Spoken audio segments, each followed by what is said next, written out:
dotted line. Let Philadelphia freedom ring and patriotic voices sing. Red, white, blue, never give up. You represent America. Hoping and praying for a brighter day. I listen to my heart and I obey. How can I see it any other way? I'm looking at a light with my own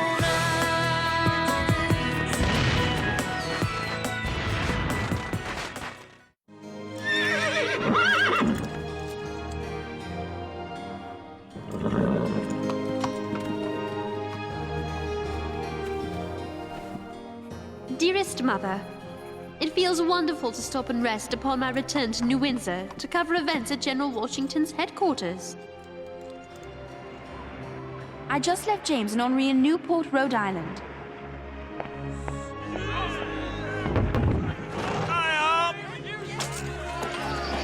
Henri is so excited that French forces have arrived. He brags that they will end the war, and soon.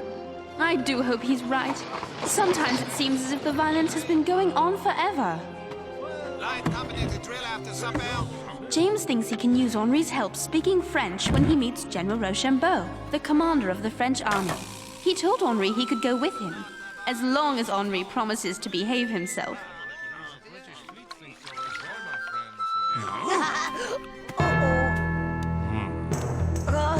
Excusez-moi! Excuse me! Whoa!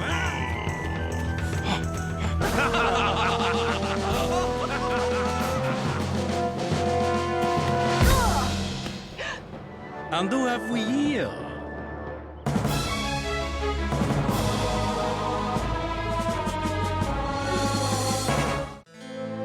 Henri, what are you doing? Paying tribute to the pastry of my homeland. Pas de problème. It's all right. Return to your duties. Merci! So, you are French? Oui! Is this young man a fellow journalist, James? My apprentice, and he humbly apologizes for his actions, sir. An apprentice who speaks French? Perhaps he might be interested in reporting firsthand how the British fleet has our navy blockaded in the harbor? Would I? I mean, oui, mon général. I've been waiting for a chance to prove I'm as good as James. I guess he deserves the chance, General. I will make arrangements immediately.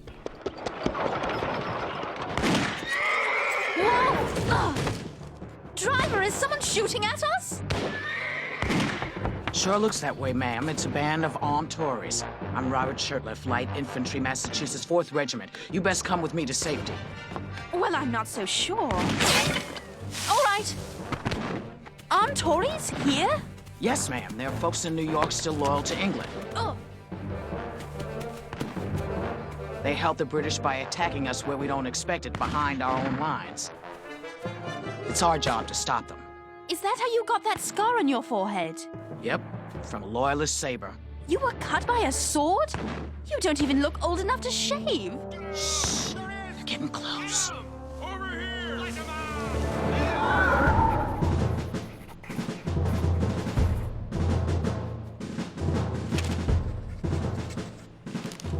General Rochambeau, sir, how do you like America? It is not what I expected. Why, you don't even have a centralized government. Your Congress can only suggest what the state should do. Your treasury is empty, your military supplies are nearly exhausted, and the local citizenry is hungry. I know. Even General Washington is upset that his soldiers must take food from citizens to feed themselves. But I'm sure he'll think of something. He already has. The general sent Colonel Laurent to France to beg for more gold, guns, and gunpowder. Why would he send Colonel Lawrence when Ben Franklin is already there?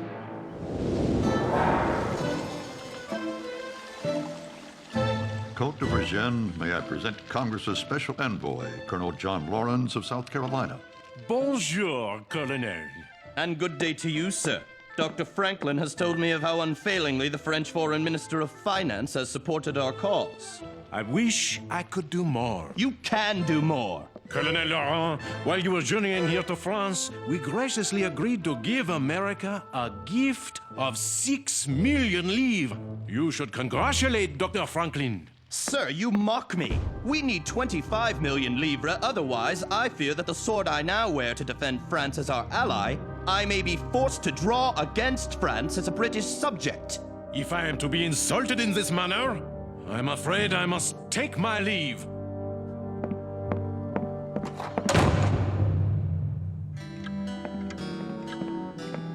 Monsieur Vergin, a message has just arrived from Chevalier de la Luzerne. And what does our ambassador to the American Congress in Philadelphia have to say?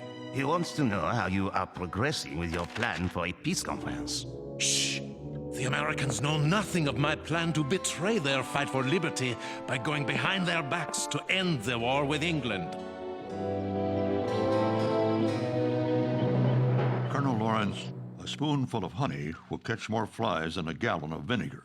Are you suggesting I apologize?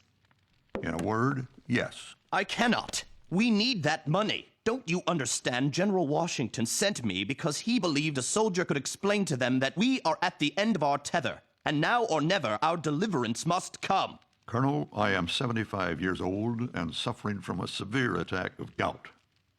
I'm afraid that I do not have the energy to pursue an action I cannot win.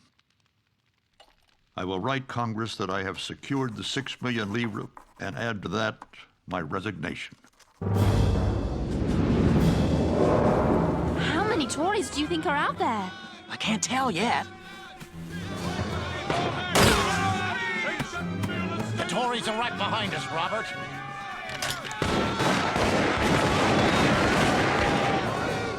Yes, we stopped them, Robert. Robert!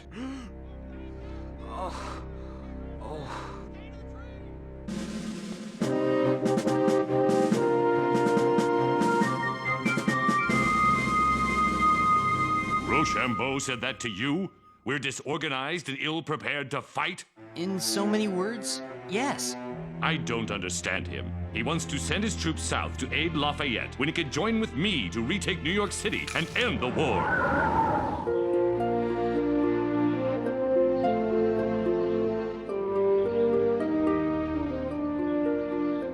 Robert, you've got to let the doctor examine you. The shot is still in your shoulder. I don't want any doctors operating on me. I've seen too many men die after surgery. I'll handle it myself. I don't know what your story is. Treating your own wound? I don't know if you're brave or foolish.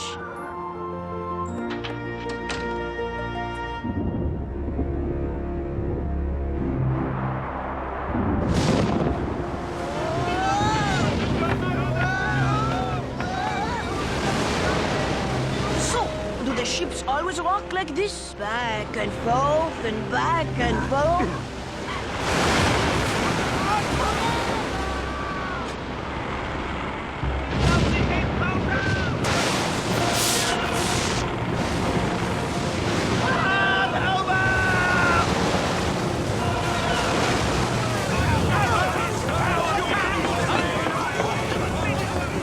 Smartly! Report!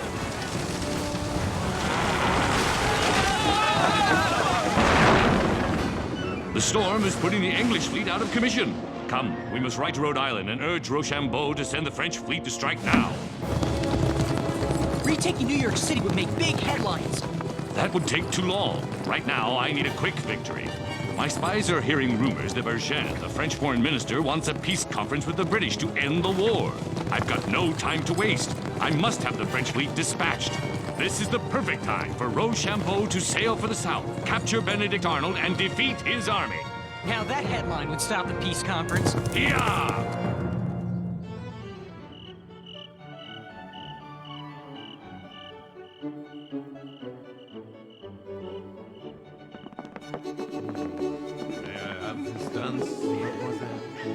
French officers are so gallant. I too am aware of the rumors that de Vergin wishes to make peace with the British. Then why do you waste 2 days honoring me with these balls? It takes time to properly fit ships for a successful mission. Robert, are you all right? Robert? Hello, is there a doctor out there? Yes, I'm Dr. Barnabas Binney. I was talking to Robert, and all of a sudden he stopped talking and started sweating. Symptoms sound like malignant fever. It's all over the camp. Is he going to be all right? I'll check his heart. What?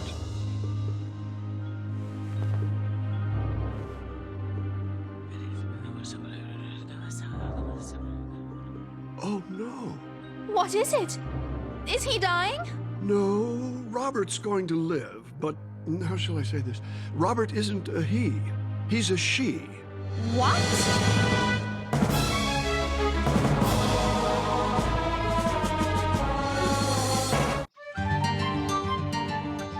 Dr. Binney thought it would be better if you recovered from your wounds here in his house, away from prying eyes.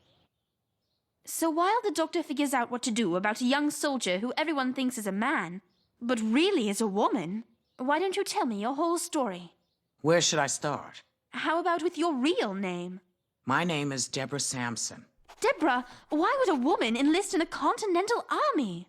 Heck, I was tall as most men, just as strong too, and I wasn't afraid to shoot a gun, so why shouldn't I fight for my country? I guess I was always kind of unconventional. See, my father went off to sea when I was a very young girl, and my mom was too poor to care for 7 kids. So I worked from the age of 10 to 18 as an indentured servant. Indentured?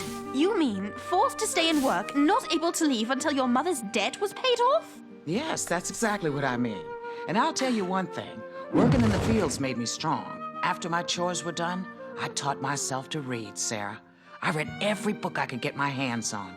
I must have learned a lot, because when I turned 18 and earned my freedom, they hired me to be a school teacher. But I didn't think women were supposed to be school teachers. I caused quite a stir, and I'll tell you something. I really did love teaching. I guess not following the rules just comes naturally to me. And since the army doesn't accept women, you enlisted as a man. Well, I sure tried. Timothy Thayer? Yes, ma'am. The problem was, I tried to join up in my own hometown. Not the smartest thing. Timothy Thayer, huh? Well, I only know of one person in this town that holds a quill that way, because of an injured finger on her left hand. And that's the school teacher, Deborah Samson. They caught you and you tried again? Why? Well, I just turned 21 and I didn't want to just get married. And I wanted to fight for my country. To all brave, healthy, able-bodied young men. I knew the army was hard up for soldiers, so I went to a town further away and enlisted there. How on earth did you go unnoticed by the other soldiers? It was hard. They teased me about not shaving, so... I told them I was just too young to grow a beard. Your story is amazing! You took so many risks. Yes, but I was always afraid of being caught. I'd heard of some other women who disguised themselves as men to enlist. When they were discovered, they were disgraced. But you still had the courage to follow what was in your heart, no matter what the obstacles. Deborah? You should rest now. What amazes me is that her disguise has gone undiscovered for over a year. What are you going to do? I'm afraid that I must follow orders and inform the army as to the true identity of Robert Shirtliff. What is it, James? Excuse me, General. About the letter you wrote to your nephew? Ah, yes. I wrote to Lund that if Rochambeau had ordered the French fleet to sail south when I wanted, we could have captured that traitor Benedict Arnold and destroyed his army. I'm sorry to report that it's been printed in this New York Tory newspaper. Outrageous! That was a private letter to my nephew, and I was deeply upset when I wrote it. Now everyone, including Rochambeau, is going to read it.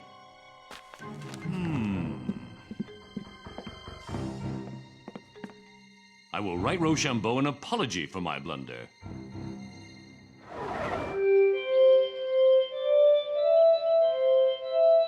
Dr. Franklin, your genius for inventions never ceases to amaze me.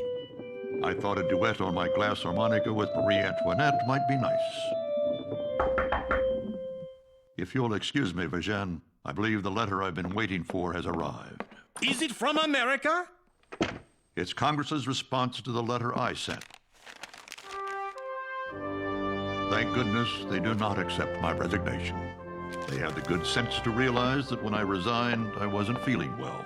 I must write Congress and tell them that I'm feeling better, and it will be a great honor to once again buckle down to the business of America. Then I shall take my leave. Monsieur Vergin, the English have replied to your request for a peace conference.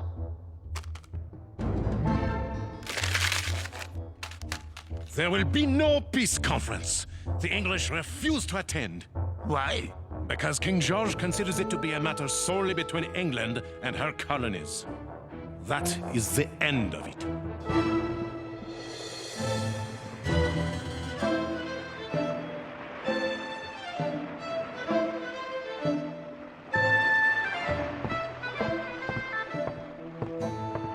Pardon, where do the sailors sleep?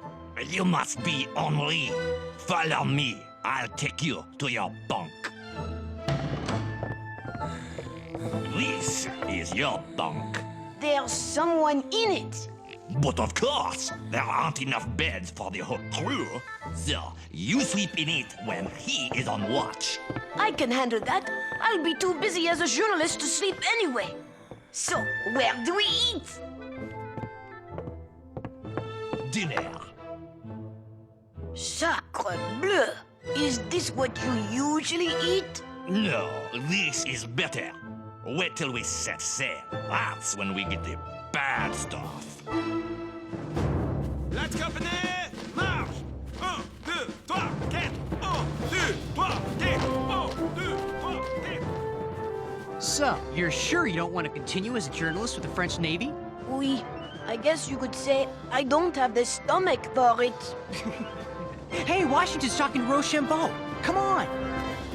Count Rochambeau, I am dearly sorry for any embarrassment I caused you with my letter. It was written in a time of distress and was meant to be private. Mon General, I received your letter of apology. Consider it a matter of no consequence. Thank you, sir, but I must persist. Have you given any further thought to my suggested plan of attack? General, I have indeed considered your plan, and am now ready to join you in an attack on General Cornwallis in New York City. Boy, Sarah missed a really good story.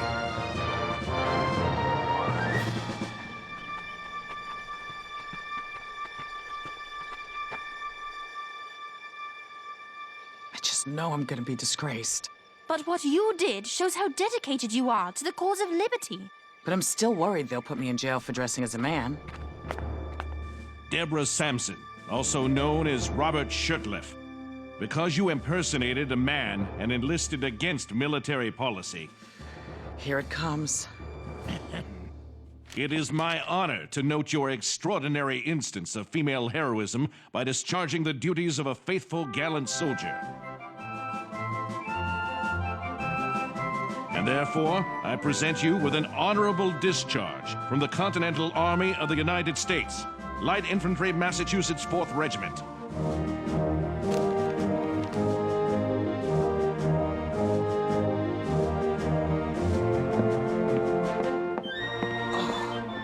For a minute there, I thought I was in a heap of trouble. Except you showed the whole nation what you are capable of. I reckon I did, didn't I? So, what will you do now that this adventure is over? I guess I'm just gonna have to find me another one.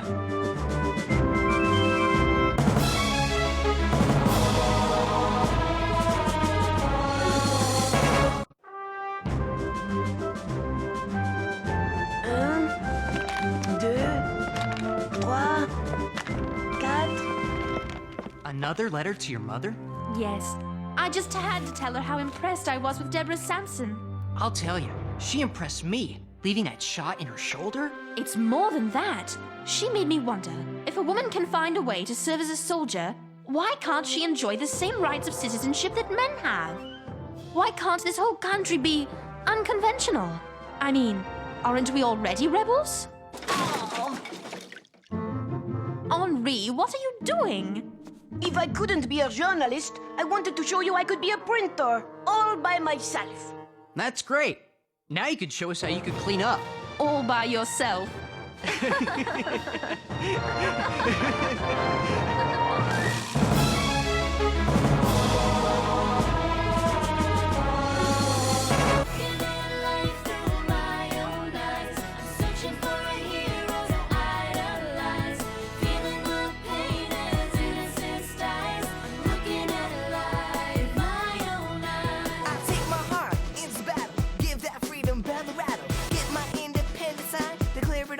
out of line. Red, white, blue, never give up. You represent America!